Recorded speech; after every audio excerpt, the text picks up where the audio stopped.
Did you know there is a town out there that doesn't show up on any map?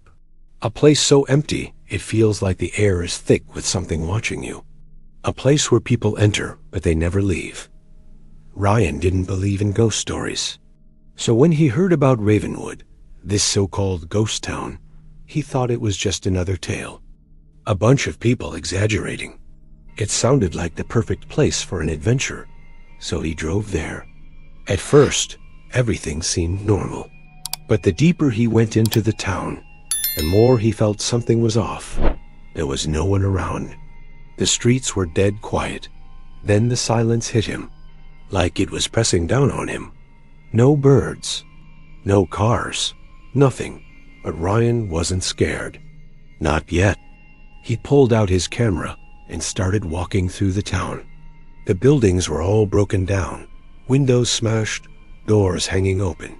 It felt like time stopped here, like no one had been around for years. Ryan laughed, trying to brush off the eerie vibe.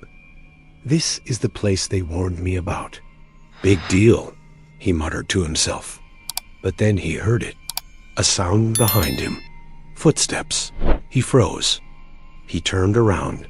Nothing. His heart started beating faster. The sound came again. And this time, it wasn't just footsteps. It was whispers. Soft, barely audible whispers.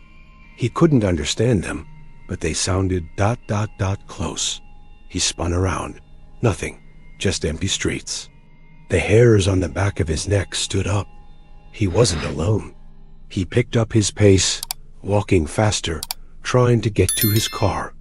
But the more he walked, the more the town seemed to stretch, like the streets were getting longer. His phone buzzed in his pocket. A text from an unknown number. Turn around. Ryan froze. His hands shook. The air around him felt thick. He looked behind him, but there was nothing. Then, in the distance, he saw something. A figure, tall, dark, standing perfectly still at the end of the street. Ryan's blood ran cold. He turned, trying to shake it off, but the figure didn't move. It just stood there, staring at him. His heart raced. The figure started walking toward him, slowly, unstoppably. Ryan couldn't breathe.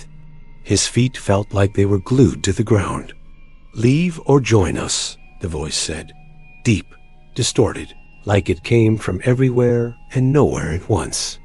Ryan turned and ran. His feet hit the ground hard, but the more he ran, the further the exit seemed. The streets twisted, the buildings warped. Every direction looked the same. He couldn't get out. He saw his car in the distance. He sprinted for it. But when he got there, it was gone. Vanished, just a barren, empty road where his car had been. The figure was closer now. The whispers were louder. The air felt heavier. It was everywhere. Ryan screamed. But it didn't help. He ran toward the church at the end of the street, hoping to escape. But the doors opened by themselves as he reached it. The inside was pitch black. The air was cold. He stepped in, and the door slammed shut behind him. Ryan was never seen again. His phone was found in the church, the last message on it. I shouldn't have come. To this day, no one knows what happened to him, but Ravenwood still stands, waiting.